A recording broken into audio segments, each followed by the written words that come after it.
Hola queridos amigos, hola queridas amigas, bienvenidos, bienvenidas de nuevo a mi canal. Me llamo Rafael Fernández Louro y soy profesor de idiomas. ¿Qué tal? ¿Cómo estáis? En este vídeo os traigo la lectura de Mr. Taylor, un cuento de Augusto Monterroso. Menos rara, aunque sin duda más ejemplar, dijo entonces el otro, es la historia de Mr. Percy Taylor, cazador de cabezas en la selva amazónica. Se sabe que en 1937 salió de Boston, Massachusetts, en donde había pulido su espíritu hasta el extremo de no tener un centavo. En 1944 aparece por primera vez en América del Sur, en la región del Amazonas, conviviendo con los indígenas de una tribu cuyo nombre no hace falta recordar. Por sus ojeras y su aspecto famélico, pronto llegó a ser conocido allí como el gringo pobre, y los niños de la escuela hasta lo señalaban con el dedo y le tiraban piedras cuando pasaba con su barba brillante bajo el dorado sol tropical. Pero esto no afligía la humilde condición de Mr. Taylor, porque había leído en el primer tomo de las obras completas de William G. Knight que si no se siente envidia de los ricos, la pobreza no deshonra. En pocas semanas los naturales se acostumbraron a él y a su ropa extravagante. Además, como tenía los ojos azules y un vago acento extranjero, el presidente y el ministro de Relaciones Exteriores lo trataban con singular respeto, temerosos de provocar incidentes internacionales. Tan pobre y mísero estaba que cierto día se internó en la selva en busca de hierbas para alimentarse. Había caminado cosa de varios metros sin atreverse a volver el rostro, cuando por pura casualidad vio a través de la maleza dos ojos indígenas que lo observaban decididamente. Un largo estremecimiento recorrió la sensitiva espalda de Mr. Taylor. Pero Mr. Taylor, intrépido, arrostró el peligro y siguió su camino silbando como si nada hubiera pasado. De un salto, que no hay para qué llamar felino, el nativo se le puso enfrente y exclamó: «By head, money, money». A pesar de que el inglés no podía ser peor, Mr. Taylor, algo indispuesto, sacó en claro que el indígena le ofrecía en venta una cabeza de hombre curiosamente reducida que traía en la mano. Es innecesario decir que Mr. Taylor no estaba en capacidad de comprarla, pero como aparentó no comprender, el indio se sintió terriblemente disminuido por no hablar bien el inglés y se la regaló pidiéndole disculpas. Grande fue el regocijo con que Mr. Taylor regresó a su choza esa noche, acostado boca arriba sobre la precaria estera de palma que le servía de lecho, interrumpido tan solo por el zumbar de las moscas acaloradas que revoloteaban en torno haciéndose obscenamente el amor. Mr. Taylor contempló con deleite durante un buen rato su curiosa adquisición. El mayor goce estético lo extraía de contar uno por uno los pelos de la barba y el bigote, y de ver de frente el par de ojillos entreirónicos que parecían sonreírle agradecidos por aquella deferencia. Hombre de vasta cultura, Mr. Taylor solía entregarse a la contemplación, pero esta vez enseguida se aburrió de sus reflexiones filosóficas y dispuso obsequiar la cabeza a un tío suyo, Mr. Ralston, residente en Nueva York, quien desde la más tierna infancia había revelado una fuerte inclinación por las manifestaciones culturales de los pueblos hispanoamericanos. Pocos días después, el tío de Mr. Taylor le pidió, previa indagación sobre el estado de su importante salud, que por favor lo complaciera con 5 más. Mr. Taylor accedió gustoso al capricho de Mr. Ralston, y no se sabe de qué modo, a vuelta de correo, tenía mucho agrado en satisfacer sus deseos. Muy reconocido, Mr. Ralston le solicitó otras 10.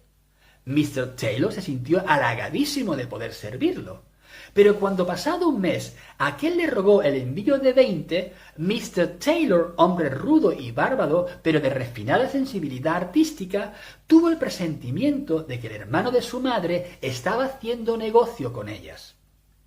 Bueno, si lo quieren saber, así era.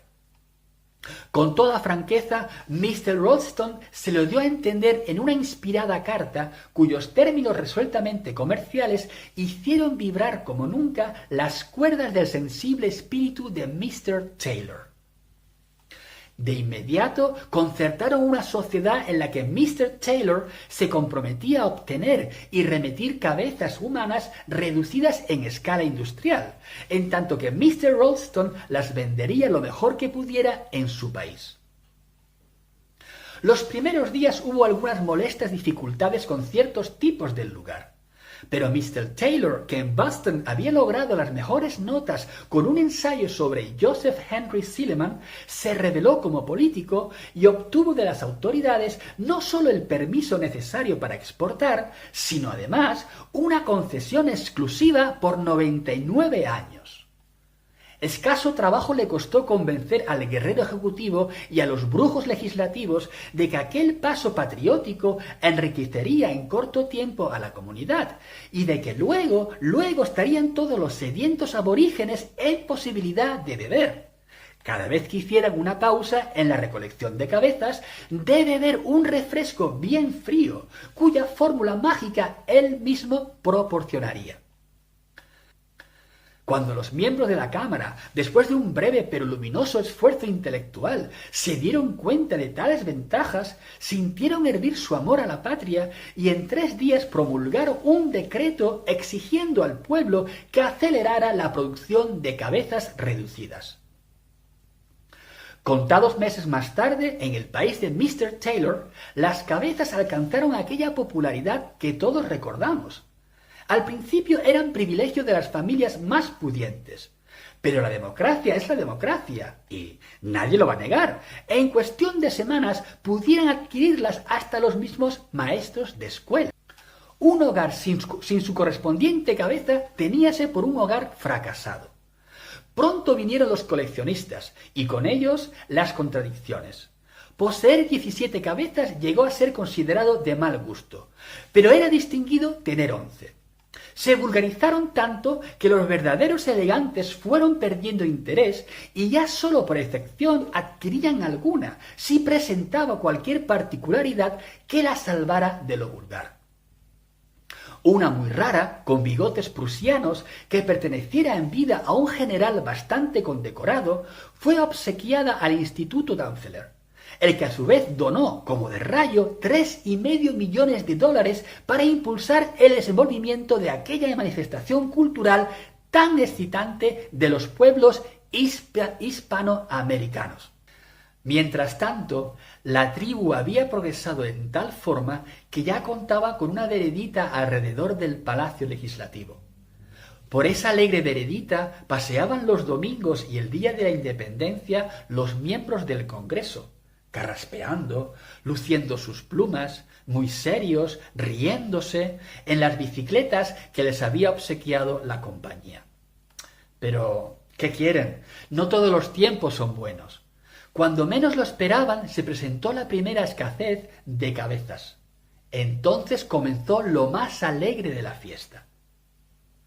Las meras defunciones resultaron ya insuficientes.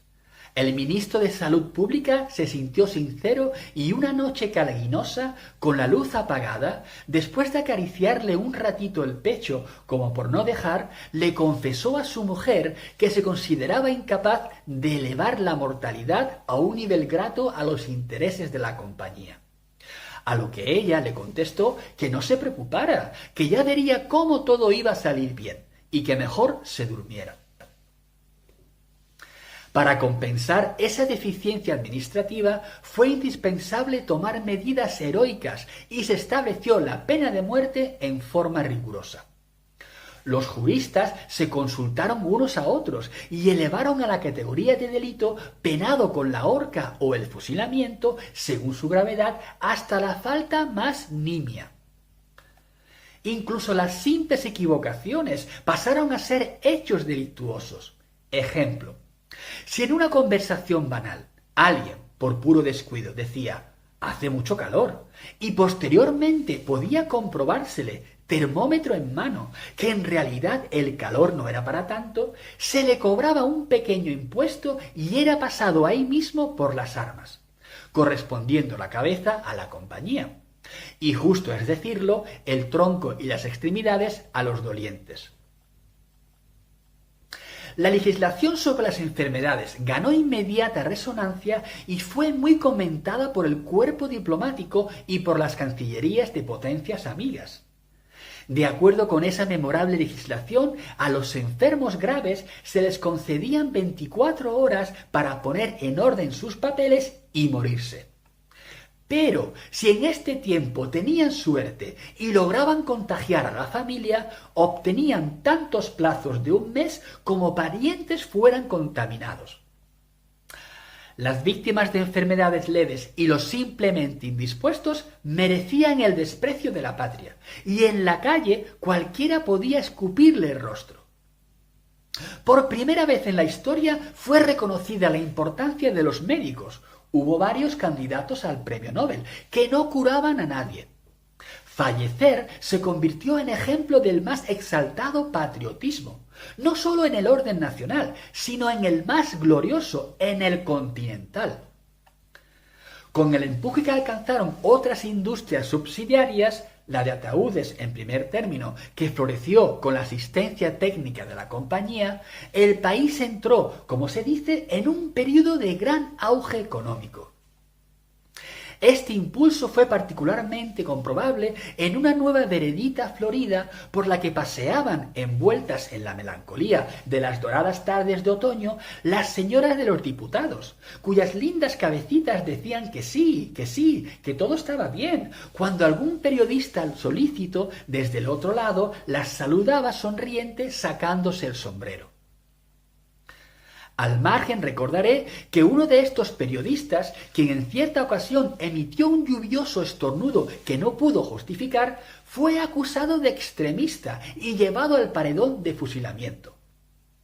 Solo después de su abnegado fin, los académicos de la lengua reconocieron que ese periodista era una de las más grandes cabezas del país, pero una vez reducida quedó tan bien que ni siquiera se notaba la diferencia. ¿Y Mr. Taylor? Para ese tiempo ya había sido designado consejero particular del presidente constitucional. Ahora, y como ejemplo de lo que puede el esfuerzo individual, contaba los miles por miles. Mas esto no le quitaba el sueño, porque había leído en el último tomo de las obras completas de William G. Knight que ser millonario no deshonra si no se desprecia a los pobres. Creo que con esta será la segunda vez que diga que no todos los tiempos son buenos. Dada la prosperidad del negocio, llegó un momento en que del vecindario solo iban quedando ya las autoridades y sus señoras, y los periodistas y sus señoras. Sin mucho esfuerzo, el cerebro de Mr. Taylor discurrió que el único remedio posible era fomentar la guerra con las tribus vecinas. ¿Por qué no? ¡El progreso! Con la ayuda de unos cañoncitos, la primera tribu fue limpiamente descabezada en escasos 3 meses.